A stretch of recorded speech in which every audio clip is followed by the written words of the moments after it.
ఈ సంస్మరణ సభ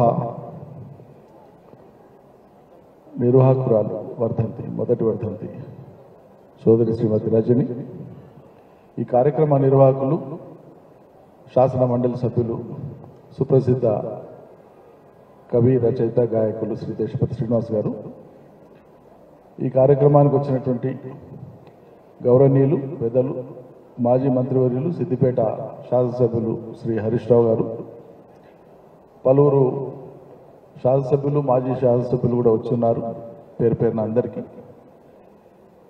పార్లమెంట్ మాజీ సభ్యులు శ్రీ రావుల చంద్రశేఖర్ రెడ్డి గారు, సోదరి సునీత గారు, సోదరులు రసమయ్య బాలకృష్ణ గారు, సోదరులు నరేందర్ రెడ్డి గారు, సోదరులు వెంకట్ గారు, వెంకటరాములు గారు, రామచంద్ర నాయక్ గారు, ఇంకా పలువురు, రామూర్తి గారు, చాలామంది వచ్చున్నారు. సాయి అభిమానులు, బంధుమిత్రులు, స్నేహితులు, కళాకారులు, మా దేవిప్రసాద్ అన్న, చాలామంది, ఎర్రోళ్ళ శ్రీనివాస్, బాలరాజు, పలువురు కార్పొరేషన్ల మాజీ చైర్మన్లు కూడా వచ్చున్నారు. వాళ్ళందరికీ, బీఆర్ఎస్ పార్టీ నాయకులకు అందరికీ పేరు పేరున నమస్కారం. మీడియా మిత్రులకు నమస్కారం. అందరం పుడుతుంటాం, గిడుతుంటాం, అందరికీ తెలిసిన విషయమే. బ్రతికుండేటువంటి వాళ్ళలో చాలామంది రోజు చచ్చిపోతూనే ఉంటారు. జీవితాన్ని సార్థకతం చేసుకునేటువంటి యోగ్యత లేకనో అశ్రద్ధతోనో. కొద్దిమంది మరణించిన తర్వాత జీవిస్తారు, శాశ్వతంగా జీవిస్తారు. అట్లా మరణానంతరం కూడా జీవించేటువంటి అరుదైనటువంటి వ్యక్తులలో సాయి చంద్ ఒకరు. అందుకే ఆయన అమరుడు. జీవించినంత కాలం చాలా తేజస్సుతో, చాలా పదునుగా మాట్లాడి, సాయి కేవలం గాయకుడు కాదు, కాలం కలిసి వస్తే చట్టసభలలో ఉండాల్సినటువంటి వ్యక్తి, ఆ అర్హత, దక్షత ఉన్నటువంటి వ్యక్తి. అది ఆనాడే చెప్పినాం, కానీ కాలం ఆయన మధ్యలో కాటేసి తీసుకొని పోయింది. సాయి గాత్రం పోయిన శాసనసభ ఎన్నికలలో ఉంటే బహుశా ఇంకో 5-10 సీట్లు, బార్డర్లో పోయినటువంటి సీట్లని కూడా వచ్చేవేమో అని చెప్పి కూడా చాలా సందర్భాల్లో మేము అనుకున్నాం. ఈ సభకు వచ్చి కూర్చుంటున్న సమయంలో, అందరు సెటిల్ అయ్యేటువంటి సమయంలో నిర్వాహకులు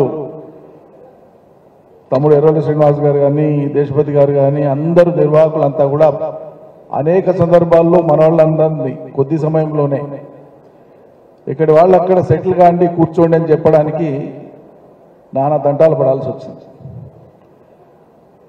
5-10 లక్షల మంది సభ జరిగేటువంటి చోట ఒక్కరు కూడా కదలకుండా నిశ్శబ్దంగా అశాంతం సాయిని ఫాలో అయ్యేంత సంమోహన శక్తి ప్రదర్శించినటువంటి అద్భుతమైనటువంటి పాటగాడు, మాటగాడు సాయి. అట్లా అలవోకగా సందర్భాన్ని బట్టి, సన్నివేశాన్ని బట్టి ప్రజల గుండెల్ని అట్లా పిండి వేయగలిగినంత శక్తిని ప్రదర్శించగలిగినటువంటి అద్భుతమైనటువంటి గాత్రం, అద్భుతమైనటువంటి వాక్చాతుర్యం, అద్భుతమైనటువంటి వక్త సాయి. అనేక సభలు కలిసి పంచుకున్నాం. నాకంటే 2 దశాబ్దాల పైబడే చిన్నవాడు, ఇంకా ఎక్కువే చిన్నవాడు అనుకుంటా. నేను విద్యార్థి దశలో ఉన్నప్పుడు ఏ విద్యార్థి సంఘంలో పనిచేసినానో, ఆయన విద్యార్థిగా ఉన్నప్పుడు, యూనివర్సిటీ విద్యార్థిగా ఉన్నప్పుడు అదే విద్యార్థి సంఘంలో పనిచేయడం ఒక యాదృచ్ఛికమైనా కూడా అన్నింటికి మించి పాలమూరు కరువు జిల్లాకి వెళ్ళి వచ్చినటువంటి వాడు, కష్టాల్ని చూసినవాడు, కరువు నేల దుఃఖాన్ని కళ్ళారా చూసినటువంటి వాడు.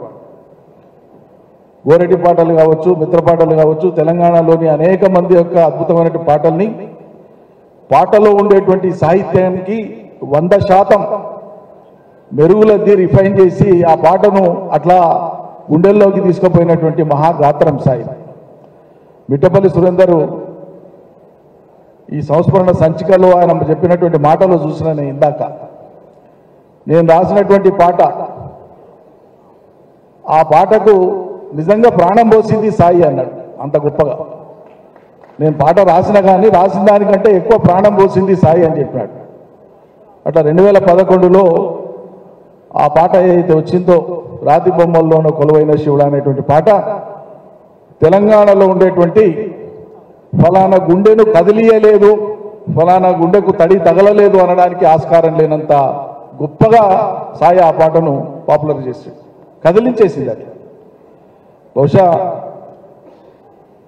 కొంతకాలం తర్వాత భవిష్యత్తులో సాయి చంద్ అనేటువంటి ఒక అద్భుతమైనటువంటి ఉద్యమకారుడు, విద్యార్థి నాయకుడు, రచయిత, కవి, గాయకుడు, వక్త అమరుడైతాడు, ఆయన పేరు మీద గుర్తుపెట్టుకోవాలని చెప్పే కావచ్చు ఆ ఊరికి అమర చింత అని పెట్టినారు. చింత అంటే శాశ్వతంగా ఆలోచించాల్సిందే, చింత చేయాల్సిందే. ఆ అమరుడు యొక్క అమర చింత. ఆ అమర చింతకు సల్యూట్, పాలమూరు మట్టికి సల్యూట్, తెలంగాణకు సల్యూట్. సాయి ఉంటాడు, మన వ్యాధిలో ఉంటాడు, ఎప్పుడు ఉంటాడు, ఎల్లప్పుడూ ఉంటాడు. సాయి కుటుంబ సభ్యులకు, ప్రత్యేకంగా సాయి సహచరి రజనికి ఎక్కడ ఏ లోటు రాకుండా హరీష్ రావు గారు ఉన్నారు, ఆయనతో పాటు మేమందరం ఉంటామమ్మా. చింత చేయొద్దు, ఎప్పుడు ఏ విషయానికి చింత చేయొద్దు. నీ భవిష్యత్తు, పిల్లల భవిష్యత్తు, నీ ఆలోచనలకు అండగా అన్ని సందర్భాల్లో ఉంటామని చెప్పి ఆ జిల్లా నుంచి సాయితో కలిసి అనేక సందర్భాల్లో మాట్లాడినాం, అనేక గంటలు మాట్లాడినాం, అనేక సార్లు ప్రయాణం చేసినాం.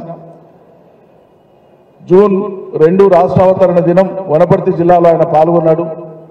నాకు వనపర్తికి రావాలంటే చాలా ఆనందంగా ఉంటుందన్న, నా జిల్లా అయినందుకంటే కూడా మీ దగ్గరికి రావాలంటే ఎక్కువ ఆనందంగా ఉంటుందని ముచ్చటపడేటువంటి వాడు.